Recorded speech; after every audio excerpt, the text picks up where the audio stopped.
Hello नमस्कार, एक बार फिर मैं आई हूँ आपके सामने कॉन्सेप्ट वाली क्लास के साथ में। और आज का जो कॉन्सेप्ट है वो बहुत इंपॉर्टेंट है, इसीलिए मैं लिख कर नहीं लाई। मैं सब आपको थोड़ा सा, मतलब है तो छोटा सा कॉन्सेप्ट, पर वो मैं आज आपको खुद बताना चाहती हूँ, क्योंकि आज का कॉन्सेप्ट जो मैं लेकर आई हूँ वो है क्रिया। ये क्रिया क्या होती है मैम? ये क्रिया हिंदी व्याकरण का सबसे मुख्य बिंदु है। मैं कहती हूँ सबसे मुख्य यदि व्याकरण में कुछ है तो वो क्रिया है। क्यों क्रिया है? क्यों क्रिया है हमें पता तो होना चाहिए क्यों है। तो बेटा, कोई भी भाषा हो, चाहे वो हिंदी हो, चाहे वो अंग्रेजी हो, चाहे वो फ्रेंच हो, चाहे वो जापानीज हो, कोई भी भाषा हो, वह भाषा बनी क्यों है? अगर आपसे पूछा जाए कि कोई भी भाषा बनी क्यों है, तो आप कहेंगे मैम भाषा बनी है ताकि दो लोगों के बीच क्या हो पाए? संवाद हो पाए। मैं कहती हूँ भाषा क्यों बनी है, तो आप कहेंगे संवाद हेतु बनी है। और संवाद किसे बोलते हैं? तो आप कहेंगे दो लोगों के बीच जो बात हो रही होती है उसे ही हम संवाद बोलते हैं। मतलब विचारों के आदान प्रदान के लिए बनी है भाषा। ठीक है। अब जब संवाद होगा तो संवाद के लिए क्या आवश्यक है? आप कहेंगे वाक्य आवश्यक है। सीधी बात है, संवाद के लिए वाक्य आवश्यक है या नहीं? बिल्कुल है। और हमारे हिंदी के जो व्याकरण है, गुरु कामता प्रसाद जी ने एक बात कही है। वो क्या कही है? गुरु कामता प्रसाद कहते हैं बिना क्रिया के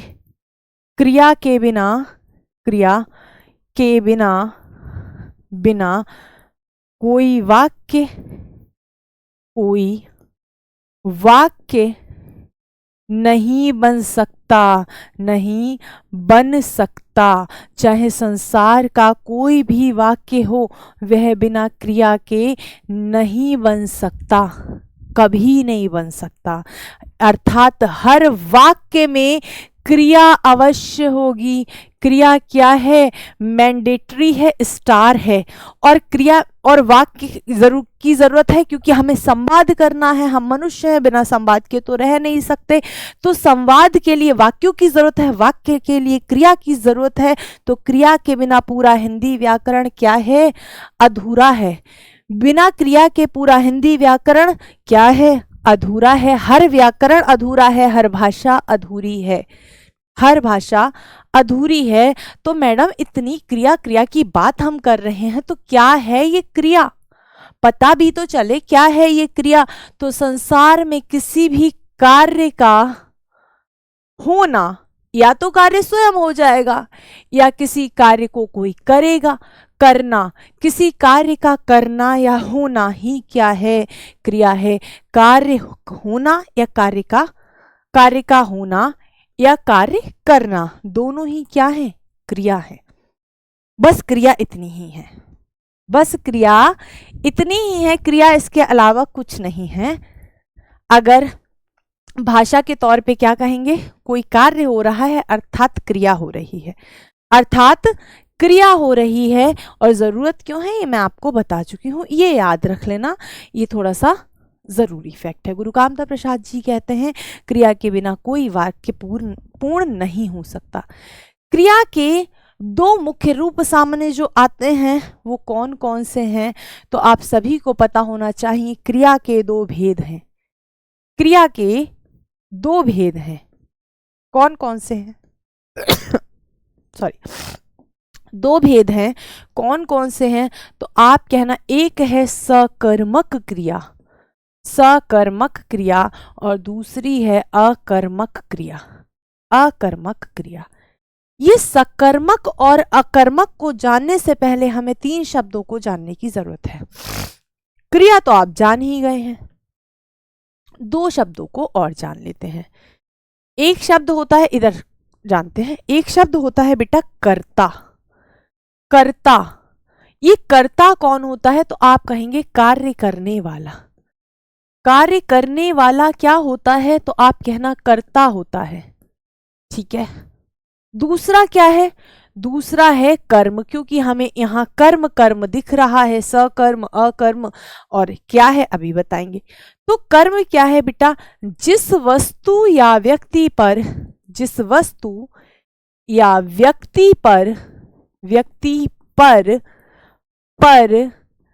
कर्ता क्रिया करे, मतलब कर्ता कोई काम करे, वो क्या कहलाती है, क्रिया करे, वही क्या कहलाता है, कर्म कहलाता है।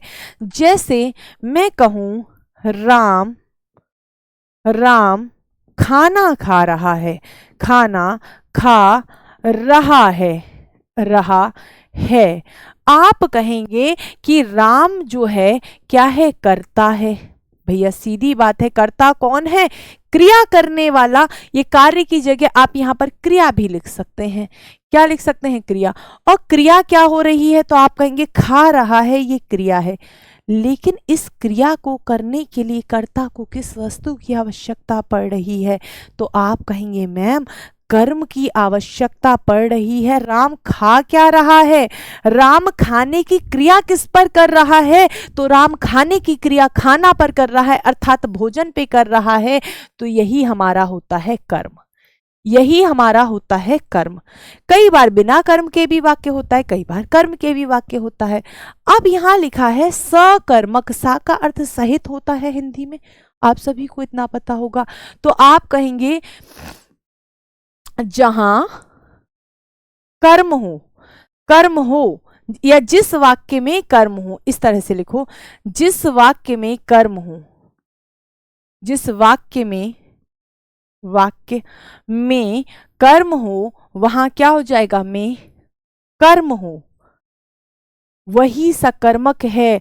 और जहां कर्म ना हो वो अकर्मक है। प्रभाव किस पे पड़ता है, कर्म पे पड़ता है, क्रिया का प्रभाव कर्ता पे पड़ता है, वो सब दूर की बात है, वो हम आराम से सीखेंगे, वो हम आराम से सीखेंगे। कॉन्सेप्ट वाली क्लास है, जहां कर्म है तो वहां पे सकर्मक क्रिया होगी, क्योंकि क्रिया तो होनी है, दुनिया का कोई भी वाक्य बिना क्रिया के तो नहीं होगा, क्रिया तो होनी ही है। तो जहां कर्म होगा वो सब वहां क्या होगी, वहां सकर्मक क्रिया, वहां सकर्मक क्रिया होगी।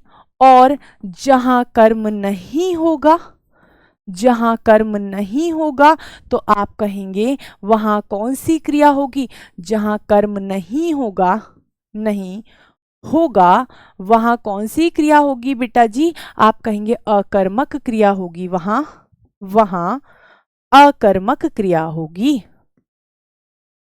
अकर्मक क्रिया होगी। समझ गए आप, बस इतनी सी बात है, क्रिया होगी। जैसे अभी बात कर रहे हैं चिड़िया, यहां पर लिखते हैं, रंग बिरंगा बोर्ड देना है मुझे आप लोगों को।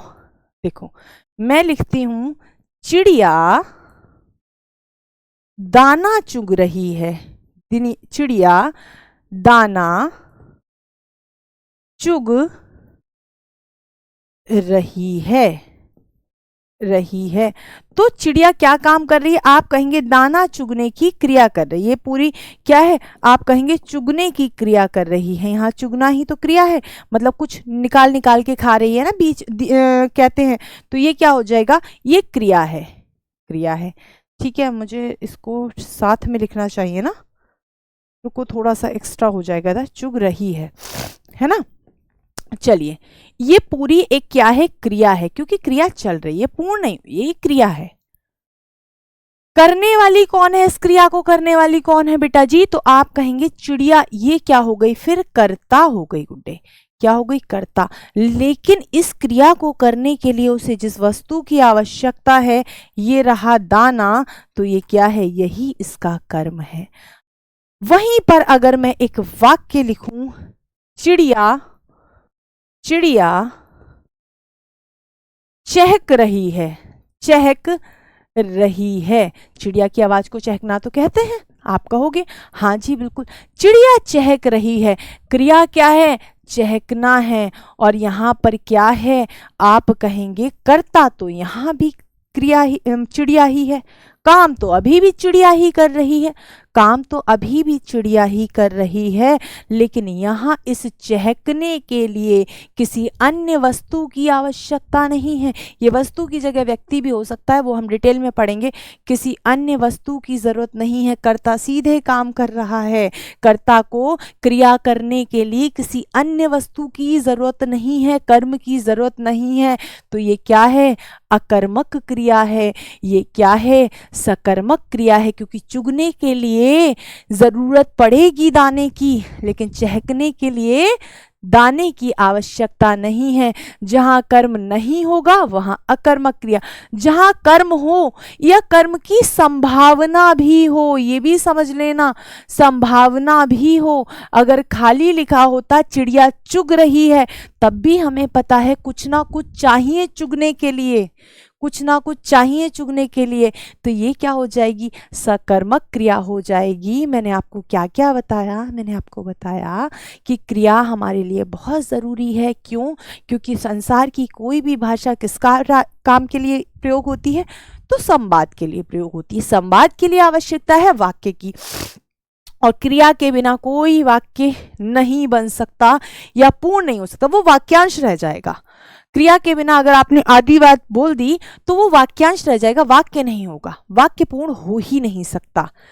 और क्रिया क्या होती है? तो आप कहेंगे किसी कार्य का करना या होना।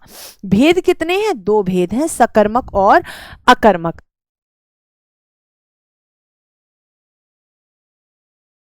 जिस वाक्य में कर्म होगा वहां क्रिया सकर्मक होगी, कर्म नहीं होगा अकर्मक हो जाएगी, है ना।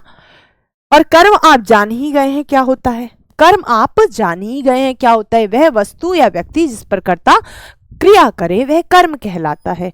तो मुझे उम्मीद है आपको ये कॉन्सेप्ट समझ में आया होगा, और ऐसे ही छोटे छोटे कॉन्सेप्ट जानने के लिए आप जुड़े रहिएगा हमारे चैनल के साथ।